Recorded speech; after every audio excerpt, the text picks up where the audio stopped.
यो 7वटा सूत्रलाई याद गर्नुभयो भने तपाईँ स्मार्टर बन्नुहुनेछ कोरोना काल पछि। कोरोनाले नै हामीलाई मार्ने हो भने कोरोना लागेका सबै मान्छे मर्नु पर्थ्यो, तर मान्छे ती मात्रै मरे या मर्दैछन् जुन मान्छेमा इम्युन सिस्टम कमजोर छ। कम्तीमा यो 2 घण्टा हामीले आफूलाई दिन सक्यौँ भने कोरोना कालपछि हामी सबै अहिलेभन्दा बढी स्मार्टर भएर निस्कनेछौँ। यसमा शङ्कै गर्नु पर्दैन।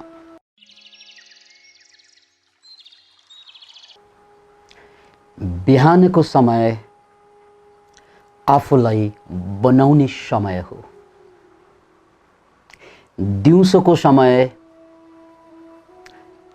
आफ्नो लागि कमाउने समय हो र बेलुकाको समय परिवार साथीभाइसँग रमाउने समय हो। यो समयको व्यवस्थापन हो। त मित्र, हामी अहिले कोरोना कालमा छौँ। यसमा हामी सबैले शारीरिक, मानसिक, आर्थिक क्षति बेहोरिरहेका छौँ र यो नकारात्मक समयको सदुपयोग स्वरूप यदि हामी अगाडि बढ्न सकेनौँ भने कोरोनाले कम र हाम्रो नकारात्मक सोचाइले बढी सिद्ध्याउँछ, क्षति पुर्याउँछ हामीलाई। आजको मितिसम्मको कुरा गर्ने हो भने कोरोनाबाट 150 जति मान्छे मरिसकेका छन् भने मानसिक तनावको कारण आत्महत्या गर्ने मान्छेको सङ्ख्या 1500 नागिसकेको छ। अतः कोरोनाभन्दा खतरा हाम्रो नकारात्मक विचार हुन्छ। कोरोना कालपछि यसको सदुपयोग गरेर हामी अझ स्मार्टर भएर, यदि आज हामी स्मार्ट छौँ भने अझै बढी स्मार्टर भएर निस्कन सक्छौँ र त्यसको लागि मात्र यो बिहानको समयलाई सदुपयोग गर्न सिकौँ। यसलाई मैले सूत्रमा ल्याएको छु। यो सूत्रलाई ट्राम रेस भनेर सम्झनुस्। के रे? Tram race. टी को अर्थ हो, नम्बर 1 मा टी छ। टी को अर्थ हो टाइम म्यानेजमेन्ट। याद राख्नुस्, टाइम म्यानेजमेन्ट। हामीले 24 घण्टालाई 8 घण्टा सुत्नमा, 12 घण्टा काम गर्नमा या अध्ययन गर्नुमा, 2 घण्टा परिवार साथीभाइको लागि र अर्को 2 घण्टा बिहानको समय, कम्तीमा यो 2 घण्टा हामीले आफूलाई दिन सक्यौँ भने कोरोना कालपछि हामी सबै अहिलेभन्दा बढी स्मार्टर भएर निस्कनेछौँ। यसमा शङ्कै गर्नु पर्दैन। अतः बिहान उठ्न साथ हामीले के गर्न सक्छौँ भन्ने कुरामा अब डिटेलमा सूत्रबद्ध रूपमा जान्छौँ हामी।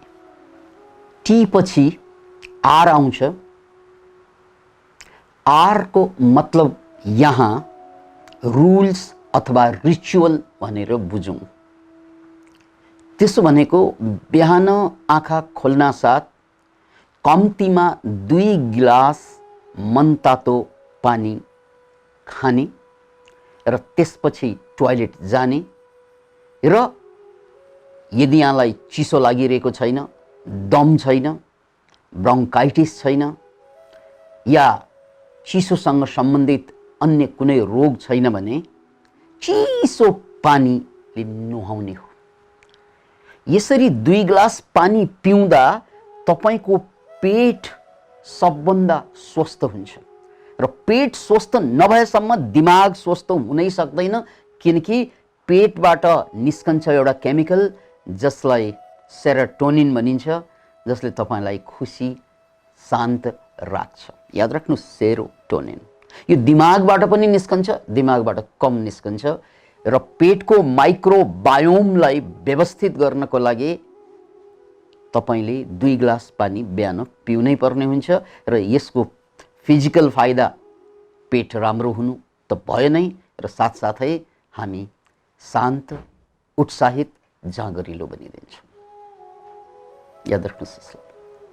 अनि चिसो पानीले नुहाउँदा एन्डोर्फिन्स केमिकल रिलिज हुने भएकोले त्यो ह्याप्पी हर्मोन हो जसले तपाईँलाई खुसी बनाउँछ।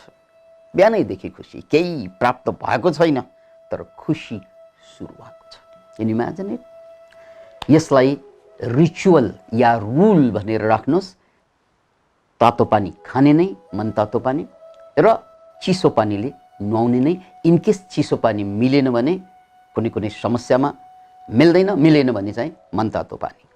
ओके, यो रिचुअल भयो। अनि त्यसको लगत्तै नुहाइरहँदा र नुहाइसकेपछि एउटा काम के गर्न सक्छौँ भने हामीले अटो सजेसन, जसलाई ए भनेर बुझौँ, यसलाई एफर्मेसन पनि भनिन्छ। यो एफर्मेसन मन्त्रको रूपमा काम गर्छ। यसले मन्त्रको रूपमा, याद राख्नुहोस्। अनि यहाँ हामीले भन्न सक्ने एफर्मेसन के त भने every day in every way I am getting better and better and better. हर दिन हर तरह म राम्रो हुँदैछु, अझ राम्रो हुँदैछु, झन्झन राम्रो हुँदैछु।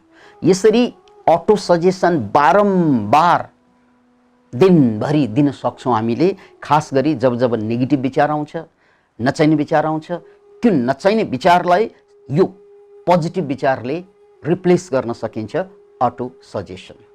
र यहाँ बुझ्नुपर्छ, यो अटो सजेसनको पहिलो प्रयोग गर्ने चार्ली च्याप्लिन, जो सडकमा नाच्ने गर्थे। एकजना साइकोलोजिस्टले उनलाई सुझाव दिए, बाबु महान बन्नु छ भने प्रतिभाले मात्रै पुग्दैन, त्यसको लागि मनोबललाई बढाउनुपर्छ, उच्च बनाउनुपर्छ। त्यसको लागि every day in every way I am getting better and better and better भन्नु, दिनभरि फुर्सदमा भनिराख्नु। यसो भनियो भने तिमी भोलि गएर महान मान्छे बन्ने छौ। नभन्दै उनी यो मन्त्रमा टेकेर आफ्नो प्रतिभा र यो मन्त्रको साथसाथै महान मान्छे बने। त्यसकारण अब पालो तपाईँको। अब यो त दिनभरि जहिले पनि भन्न मिल्ने, फुर्सद पायो कि भन्ने। अब यसपछि ट्राममा एम आउँछ। एम भनेको मेडिटेसन। अब 10 मिनट या 15 मिनट ढाड सिधा, गर्दन सिधा पार्ने। र यो मेडिटेसनको दुईवटा किसिम छ। एउटा क्लासिकल मेडिटेसन जो शान्तिको लागि, आनन्दको लागि, ज्ञानको लागि, मुक्तिको लागि गरिन्छ, स्वास्थ्यको लागि पनि गरिन्छ। तर यहाँ यदि सफल जीवन बाँच्ने हो, आध्यात्मिक जीवन पनि बाँच्ने हो भने यहाँले सुरु गर्न सकिन्छ भिजुअलाइजेसनबाट। यो मेडिटेसनमा के कल्पना गर्न सकिन्छ? आज दिनभरि गरिने ठुला ठुला कामको, आज दिनभरि गरिने नगरी नहुने कामलाई कल्पनामा ल्याउने र त्यो काम मैले गरिसकेँ, सिद्धिसकेँ, रिजल्ट पाइसकेँ भनेर कल्पना गर्ने। र अब म 5 वर्षमा या 20 वर्षमा कस्तो जिन्दगी मैले हेर्ने हो, मेरो कस्तो भर्सन म खोज्दैछु, यो जीवनको कुन भर्सन, आर्थिक रूपमा म कहाँ पुग्न चाहने हो, सामाजिक रूपमा मेरो हैसियत के हुनुपर्ने हो, र आध्यात्मिक रूपमा म कस्तो भएको आफूलाई देख्न चाहन्छु, कुन भर्सन, त्यो भर्सनलाई यो 10-15 मिनटमा भिजुअलाइजेसन गर्नुभयो भने यसले तपाईको आजको दिन पनि बनाउँछ र भविष्यलाई पनि बनाइदिन्छ। यसलाई मेडिटेसन भनेर बुझ्नुहोस्। ट्राम। अब यहाँ रेस बाँकी छ, RES रेस। त्यसपछि जुन आर छ त्यो आर को मतलब हो रिडिङ। Readers are leaders. याद राख्नुहोस्, बिल गेट्स आज पनि पढिरहेका छन्, वारेन बफेट आज पनि पढिरहेका छन्। किनकि एकजना मान्छेले एउटा गतिलो किताब लेख्नको लागि कम्तीमा 4-5 वर्ष रिसर्च गर्छ। अनि त्यो रिसर्च बेस्डमा आफ्नो अनुभव जोडेर एउटा किताब तयार पार्छ 5 वर्षमा। र त्यो 5 वर्ष लगाएर प्राप्त गरेको ज्ञान तपाईँ हामीले बेलुका सुत्ने बेलामा या फुर्सदमा यदि पढ्यौँ भने दिनको 1 घण्टा आधी घण्टा, सकेन भने एकै पन्ना भए पनि पढ्यौँ भने त्यो किताब हामी 1 महिना 2 महिना या 3-4 महिनामा त सक्यौछौँ। मान्छेले 5-5 वर्ष लगाएको ज्ञान, 5-5 वर्ष लगाएर हासिल गरेको ज्ञान हामीले 1 महिना 2 महिना 3 महिनामा प्राप्त गर्न सक्छौँ भने 1 वर्षमा त्यस्तो 4वटा किताब पढे पनि अरूले 20 वर्ष लगाएर प्राप्त गरेको ज्ञान तपाईको हातमा पर्छ। यसै कारणले गर्दा बिल गेट्स बनेका हुन्, वारेन बफेट बनेका हुन् र पछिल्लो समयमा मानव इतिहासकै सबभन्दा महत्त्वपूर्ण मान्छे मध्ये एकजना जसको नाम हो एलन मस्कको कुरा गर्ने हो भने उनले रकेट जस्तो चीज, क्यान यु इमेजिन इट, त्यो किताब हेरेर बनाइदिए। याद राख्नुहोस्, किताबै पढेर बनाइदिए। त्यसकारण किताबमा जादु हुन्छ। यदि हाम्रो मन लाग्ने हो भने त्यो किताब पढेर नै हामीले अद्भुत कुरा गर्न सक्छौँ। उनले रियुजेबल रकेट बनाइदिए एलन मस्कले।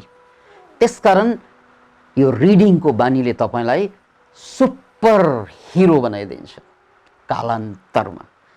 अतः अब एउटा बानी मेडिटेसनबाट बाहिर आउन साथ जहिले पनि पढ्ने, अथवा सुत्न अगाडि जहिले पनि पढ्ने, अथवा फुर्सदमा जहिले पनि पढ्ने, यो एउटा बानी बसाल्नु। यसले हामीलाई अद्भुत मान्छे बनाइदिन्छ। अब यो आर पछि आउँछ ई भनेको एक्सरसाइज। बिहान उठ्न साथ यदि एक्सरसाइज गरियो भने इम्युन सिस्टम बुस्ट भइरहन्छ र इम्युन सिस्टम बलियो भयो भने कुनै भाइरस या कुनै ब्याक्टेरियाले हामीलाई सितिमिति छुन सक्दैन। यो कुरा याद राख्नुहोस्। कोरोनाले मान्छेलाई मार्दैन। यो कुरालाई प्याराफ्रेज गरेर उल्टो पार्दै हेर्नुहोस्। कोरोनाले हामीलाई सिध्याउने होइन, हाम्रो कमजोर इम्युन सिस्टमले हामीलाई सिध्याउने हो। कोरोनाले नै हामीलाई मार्ने हो भने कोरोना लागेका सबै मान्छे मर्नु पर्थ्यो। तर मान्छे ती मात्रै मरे या मर्दैछन् जुन मान्छेमा इम्युन सिस्टम कमजोर छ, रोगको कारणले। अलरेडी उनीहरूसँग रोग छ जसको कारणले गर्दा उनी मरिरहेका छन्, र जोसँग रोग छैन उनीहरू बाँचेर फर्केका छन्। अमिताभ बच्चनलाई चाहिँ कोरोना लाग्यो तर उनी फर्के। उमेर नागेको अवस्थामा पनि, 50 नागिसकेको अवस्थामा पनि अमिताभ बच्चनसँगै चाहिँ एउटा बेडमा सुत्ने उनकी धर्मपत्नी जया बच्चनलाई कोरोनाले छुनु पनि सकेन। यसको मतलब के? यानी कोरोनाले सिध्याउने होइन मान्छेलाई, हाम्रो कमजोर इम्युन सिस्टमले हामीलाई सिध्याउने हो। त्यसकारण यो कमजोर इम्युन सिस्टमलाई बलियो पारिराख्नको लागि एक्सरसाइजको कुनै विकल्प हुँदैन। याद राख्नुहोस्। अतः कम्तीमा 20 मिनट, बढीमा 1.5 घण्टा, सक्यो भने पसिना आउने गरी एक्सरसाइज चाहिँ गरियो भने यसबाट हामी सबै किसिमका रोगबाट बच्न त सक्छौँ नै। त्योभन्दा ठुलो कुरा यो एक्सरसाइज गरिरहँदा हाम्रो ब्रेनमा BDNF, ब्रेन डिराइभ्ड न्युरोट्रोपिक फ्याक्टर भन्ने तत्त्व सक्रिय भइदिन्छ, जसको कारणले गर्दा हाम्रो ब्रेन बुढो हुँदैन, जहिले पनि तरोताजा हुन्छ। त्यसकारण एक्सरसाइज गर्नु भनेको शरीरको लागि मात्र होइन, मन र मस्तिष्कको लागि पनि हो, बौद्धिक विकासको लागि पनि हो, सृजनशील भएर बाँच्नको लागि पनि हो। त्यसकारण एक्सरसाइज अनिवार्य छ। यहाँ ई माने एक्सरसाइज। अनि लास्टमा एस छ। त यसको मतलब यहाँ एस भनेको स्क्राइब भनेर बुझ्नुहोस्। इङ्ग्लिसमा स्क्राइबको अर्थ हो लेख्नु। इन्स्क्रिप्सन भन्ने शब्द यही स्क्राइबबाट आएको हो। स्क्राइब भनेको लेख्नु हो। याद राख्नुहोस्। अतः हामी सबैले बुझ्नुपर्ने कुरा, दुनियाँमा चाहिँ सफल भएका मान्छेहरू, टप भएका मान्छेहरूका विभिन्न बाटाहरू भए तापनि एउटा कुरामा उनीहरू समान छन्। त्यो के हो भन्ने कुरा हामीले पहिलाका भिडियोमा भनिसकेको छौँ। त्यो हो डायरी लेखन, त्यो हो लेखन। त्यसकारण यो सबै कुरा, बिहानको रिचुअलहरू, सबै कुरा, बिहानको क्रियाकलापहरू सकिसकेपछि हामीले एकचोटि हाम्रो डायरीमा, हाम्रो कपीमा के लेखिदिनुपर्छ भने आज दिनभरि मैले गर्ने मेन काम के हो र हिजो मैले गरेको कुन काम पुरा भएको छ र कुन काम छुटेको छ। कम्तीमा यतिबाट सुरु गर्न सकिन्छ र त्यसपछि आफूलाई मनमा लागेका कुराहरू, आफ्ना भावनाहरू, आफ्ना लक्ष्यहरू, हाम्रो गोलहरू लेख्न सकिन्छ। यसरी यो 7वटा सूत्रलाई याद गर्नुभयो भने तपाईँ स्मार्टर बन्नुहुनेछ कोरोना कालपछि। यसमा शङ्कै गर्नु पर्दैन, यो विज्ञान हो। यो सारा सफल मान्छेले अपनाइसकेका सूत्र हुन् र यसलाई स्मार्टर फर्मुला मैले किन भनेको भने यो ट्राम रेस भन्ने सूत्र बद्ध रूपमा मैले सम्झाएँ। यो ट्राम रेसको अक्षरलाई यताउता पार्यो भने यहाँ स्मार्टर शब्द बन्छ। अब स्मार्टरमा हेर्नुहोस्, एस हुन्छ, एम हुन्छ, ए हुन्छ, आर हुन्छ, टी हुन्छ र ई र आर फेरि हुन्छ स्मार्टर। र यो स्मार्टर सिलसिलाबद्ध हाम्रो क्रियाकलापलाई, बिहानको क्रियाकलापलाई लेख्दा सजिलो पार्नको लागि ट्राम रेस भनेर राखिदिएको छु। अतः यो कोरोना काल नसक्दै हामी सबै स्मार्टर हुनेछौँ।